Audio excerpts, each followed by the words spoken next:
Sir gate खोल दो।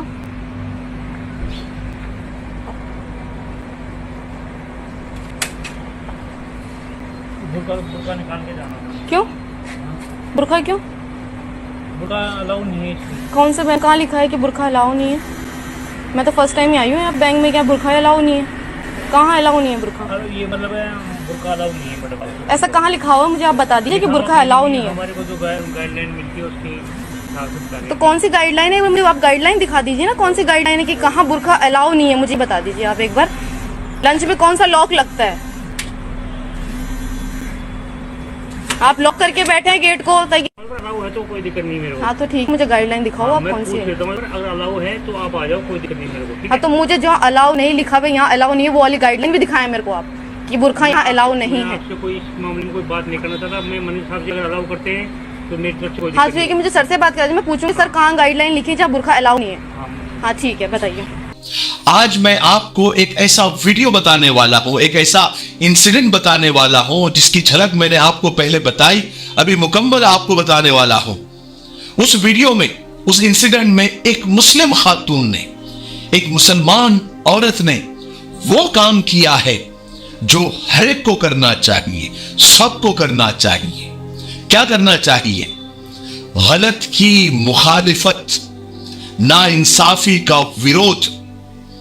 मेरी बात आप याद रखें, गलत और नाइंसाफी का विरोध हर जगह खुलकर करना चाहिए, क्योंकि इतिहास टकराने वालों का लिखा जाता है, तलवे चाटने वालों का नहीं। खुद को अगर जिंदा समझते हो तो गलत का विरोध करना सीखो, क्योंकि लहरें हमेशा लाशों को बाहर फेंकती है, तैराक को नहीं। आज की खबर दुख देने वाली तो है, लेकिन बहुत कुछ सिखाने वाली भी है, क्योंकि हम पॉजिटिव जहन के लोग हैं। हम दुनिया में कहीं कुछ भी होता है, हम उससे कुछ ना कुछ सीखते जरूर है और सिखाते भी हैं। हर नेगेटिव से पॉजिटिव निकालने की कोशिश करते हैं। तो वाकया इंसिडेंट यह है कि राजस्थान के जयपुर में एक खातून को, यानी कैनरा बैंक में एक मुस्लिम बापर्दा खातून को बैंक में आने से रोक दिया गया। जब वो औरत बैंक में दाखिल हो रही थी, उसी वक्त बैंक के गार्ड ने यह कहकर दरवाजा खोलने से मना कर दिया कि यहां बुर्का अलाउ नहीं है, उसकी इजाजत नहीं है। खातून ने जब उसका विरोध किया, मुखालिफत की, कहा कि क्यों मना है, आज तक तो मना नहीं था, अब कैसे मना हो गया। देखिए ये होता है, कुछ होते हैं कि अच्छा अलाउ नहीं है, हम वापस जाते हैं। लेकिन अगर आपके पास एजुकेशन है, आप पढ़े लिखे हैं, या आप कम से कम समझदार है, निडर है, बहादुर है, आपके साथ क्या गलत हो रहा है वो अगर आपको समझ में आता है तो ये होता है। उसको जब पूछा, बोला गया कि यहां बुर्का अलाउ नहीं है, तो उसने फट से कहा कि बताओ क्यों अलाउ नहीं है, क्यों इजाजत नहीं है, कौन सा कानून है। खातून, वो मुस्लिम औरत डट गई और कहने लगी कि बताओ गाइडलाइन कहां है कि उसमें लिखा है कि बुर्का अलाउ नहीं है, कौन सा संविधान ऐसा है। जब अच्छा खासा विरोध हुआ तो उस खातून को बैंक मैनेजर के कैबिन में ले जाया गया। उस निडर खातून ने मोबाइल से रिकॉर्ड किया सब, और ये सबसे बड़ी बात होती है, अपने साथ होने वाली हर चीज को आप रिकॉर्ड करें। तो उसने रिकॉर्ड किया, बैंक मैनेजर से भी वो जाकर वही बात की कि बताओ कहां लिखा है, कौन सा कानून है। तो फिर कुछ बैंक की महिला कर्मचारी, यानी जो वहां पर काम करने वाली खवातीन थी, वो भी आ गई और इस खातून को समझाने लगी, इधर उधर की बातें करने लगी, जवाब देने लगी, जबरदस्ती अपनी गलती को छुपाने लगी। जब उन्हें एहसास हो गया और वो इस खातून के, इस मुस्लिम खातून की हिम्मत के आगे और इसके सवालात के आगे जब उनको लगा कि हमने गलत किया है, तब वो उनको गलती का एहसास होने पर वो फिर माफी मांगने लगी, सॉरी कहने लगी। आप मुझे वहाँ अंदर काउंटर आने के बाद बोल सकती हैं, आप मुझे गेट पे उतार के आए आप अंदर। वो मैं बोलती हूँ कि उनकी गलती है, इसके लिए मैं सॉरी बोलती हूँ। बोलोगे सॉरी बोले, कैसे बोला कि उन्होंने क्या बोला कि गाइडलाइन में नहीं है अंदर बुर्का पहन के। मैं उनकी तरफ से आपको सॉरी बोल रही हूँ, बस भाई गलती हो गई कि वो जेंट्स होके उन्होंने बोल दिया, बट अगर जेंट्स होने की बात नहीं है, बात उन्होंने बोला कि आप पर्सन अगर आपको मुझे वेरीफाई करना तो मैं आपको बोलूंगी। आप मुझे वेरीफाई करते, मैं काउंटर पे आके बोलते कि हमें आपका पैसे वो बोल रहे हैं, हाँ वो गलती हो, मैं वहाँ दिखाती मैं आपको, लेकिन आप आके गेट मैं सॉरी बोल रही हूँ।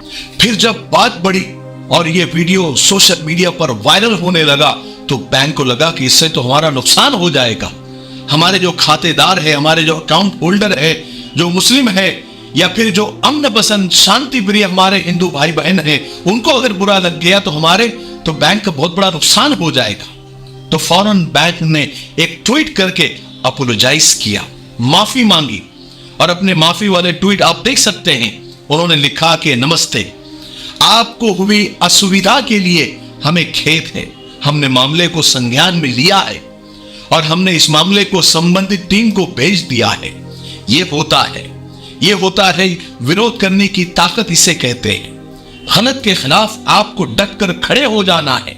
जब भी आपके साथ नाइंसाफी हो रही हो, जहां भी संविधान के खिलाफ कुछ नफरती जहनियत के लोग अगर आपके सामने आ जाए तो आपको डट कर खड़े हो जाना है और आपको उसकी मुखालिफत करनी है, आपको उसका विरोध करना है। किसी ने बड़ी अच्छी बात कही है, वो कोड आपके सामने मैं पेश करता हूं। वो कहते हैं कि जरूरत हो तो बात करना सुनिश्चित करें, यानी बात करने की जरूरत हो तो बात करें, और अगर विरोध और मुखालिफत करने की जरूरत हो तो विरोध भी जरूर करें। और अगर आप ये दोनों नहीं कर सकते, यानी बात भी नहीं कर सकते, विरोध भी नहीं कर सकते, तो समझ जाए कि आप गुलाम हैं। देखिए इससे फर्क क्या हुआ। फौरन जो उस बैंक के मैंने एक ट्वीट देखा, एक सरफराज खान जो करंट अकाउंट होल्डर है, उन्होंने फौरन बैंक को टैग करके कहा कि मैं अपना अकाउंट बंद कर रहा हूं, आपकी सर्विस बहुत ही खराब है। बैंक ने फौरन सरफराज खान को रिप्लाई किया, क्योंकि ऐसे बहुत सारे अकाउंट होल्डर बैंक को ट्वीट कर रहे थे और अपना अकाउंट वहां पर बंद कर रहे थे। एक मुस्लिम खातून की हिम्मत और उसका विरोध करने से बैंक घुटनों पर आ गया और फौरन अपोलोजाइज किया, खेद प्रकट किया और माफी मांगी। ये होती है विरोध की ताकत। नाइंसाफी के आगे कभी भी झुके नहीं। सिर्फ 1 मिनट में आप लोगों का लूंगा। जैसा कि आप जानते हैं और आपने देखा भी होगा, हमारे चैनल पर तलबीना का ऐड चलता है, लेकिन आपको ये सुनकर खुशी होगी और मुझे भी बताने में ये खुशी हो रही है कि हमने अपना ब्रांड मिफ्ताही तलबीना हम आज से लॉन्च कर रहे हैं। जैसा कि तलबीना के बारे में आप जानते हैं कि ये तिब्ब नबवी सल्लल्लाहु अलैहि वसल्लम का बेहतरीन और ताकत देने वाला नुस्खा है। इसमें ग़िज़ा भी है, दवा भी है और ये सुन्नत भी है और शिफा भी है। कई बीमारियों के लिए ये तलबीना फायदेमंद है। अपनी सेहत को मजीद बढ़ाने और बाकी रखने के लिए आप ये खुद भी इस्तेमाल करें और अपने घर वालों को भी इसका आदी बनाएं। अगर आप इसको मंगवाना चाहते हैं और आप इसको खरीदना चाहते हैं तो इन नंबरात पर कॉल करें। दुनिया में कहीं भी आप हो तो आप तक ये पहुंचा दिया जाएगा। 1 से ज्यादा अगर आप लेते हैं तो कुरियर फ्री है। और अगर आप इसका कारोबार करना चाहते हैं, डिस्ट्रीब्यूटर बनना चाहते हैं, तो बहुत अच्छी बात है, हम आपको सपोर्ट करेंगे। इश्तिहार हम करेंगे और कारोबार आप करेंगे इंशाअल्लाह। फिर ना कहना कि हमें खबर ना हुई, क्योंकि कारोबार आगे बहुत बढ़ने वाला है।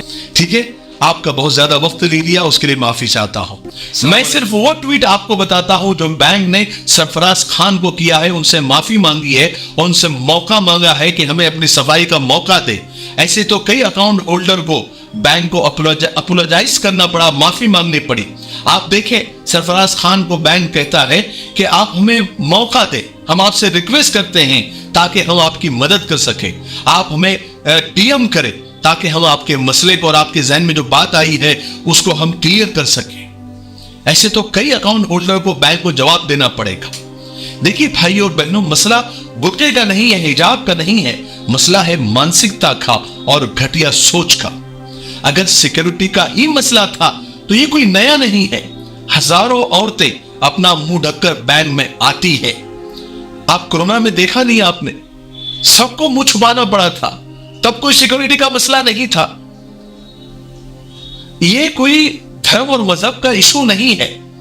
जैसे हमेशा होता है, हर जगह होता है कि बैंक में अगर कोई नकाब लेकर आता है या कोई स्कार्फ बांधा हुआ होता है तो वहां की जो महिला सिक्योरिटी गार्ड है, जो खातून सिक्योरिटी गार्ड है, वो कपड़ा हटाकर चेक कर लेती है। इस खातून को भी वो चेक कर लेती, कौन मना कर रहा था? जैसा कि अक्सर एयरपोर्ट पर होता है, मॉल्स वगैरह में होता है। लेकिन यह कहना कि बुर्का अलाउड नहीं है, यह इस बात को दर्शाता है कि दाल में कुछ काला है, कि यहां भी नफरती गिरड़ आकर बैठ गए हैं। लेकिन इस वाकये में जो एक खास बात मुझे लगी, स्पेशल जो बात मुझे लगी, कि उस खातून ने अपने हक के लिए आवाज उठाई। वो डरी नहीं, निडर बनकर उसने सारे इंसिडेंट को रिकॉर्ड किया, जिसकी वजह से हुआ कि बैंक को झुकना पड़ा और माफी मांगनी पड़ी। हुई है जब मुखालिफ हवा जमाने की, मुझे भी जिद से हुई दिया जलाने की। आखिर में एक बात कहकर मैं बात को खत्म करता हूं कि खुद गलत होकर खुद को सही साबित करना उतना मुश्किल नहीं होता जितना सही होकर खुद को सही साबित करना। यही हमारा हाल है। हम सही है, लेकिन खुद को सही साबित करने के लिए कितने पापड़ बेलने पड़ते हैं। हैरत है ना। इसलिए आज से हम इस खातून से, इस औरत जात से एक सबक ले कि गलत का विरोध करें, कहीं भी डरे नहीं। वैसे भी डर कर हमने क्या उखाड़ लिया, कौन सा हमारा भला हुआ। इसलिए नाइंसाफी के खिलाफ हमेशा डट कर खड़े रहे। देखिए अल्लाह की मदद आएगी, क्योंकि अल्लाह ताला बुज़दिलों के साथ नहीं होता, बहादुरों के साथ होता है। ठीक है, मुझे उम्मीद है कि आज की वीडियो से और इस खातून से हम सबको बहुत कुछ सीखने को मिला होगा। तब तक मेरे लिए, पूरी उम्मत के लिए, पूरी इंसानियत, पूरी मानवता के लिए और हमारे प्यारे मुल्क भारत के लिए, यहाँ की अमन शांति तरक्की उन्नति के लिए खूब दुआएं करते रहे। अस्सलामु अलैकुम व रहमतुल्लाहि व बरकातुहू। मिफ्ताही तलबीना तिब्ब नबवी का बेहतरीन ताकतवर नुस्खा, ग़िज़ा भी, दवा भी, सुन्नत भी, शिफा भी, कई बीमारियों के लिए फ़ायदेमंद। अपनी सेहत को मज़ीद बढ़ाने और बाकी रखने के लिए खुद भी इस्तेमाल करें, अपने घर वालों को भी इसका आदी बनाएं। ये तलबीना खून की कमी को पूरा करता है, भूख को बढ़ाता है, मैदे की बीमारियों के लिए मुफीद है, हाफिज़ा तेज़ करता है, थकान को दूर करता है, हर उम्र के लोगों के लिए फ़ायदेमंद है। हुज़ूर सल्लल्लाहु अलैहि वसल्लम ने फरमाया, ये तलबीना तुम्हारे पेट की गलाज़त को ऐसे साफ़ करता है जैसे तुम अपने चेहरे को पानी से साफ़ करते हो। मिफ्ताही तलबीना ऑर्डर करने के लिए इन नंबरात पर कॉल करें और अपने इलाकों में तलबीना का बिज़नेस करना चाहते हैं तो भी हमसे रब्ता करें। अस्सलामु अलैकुम।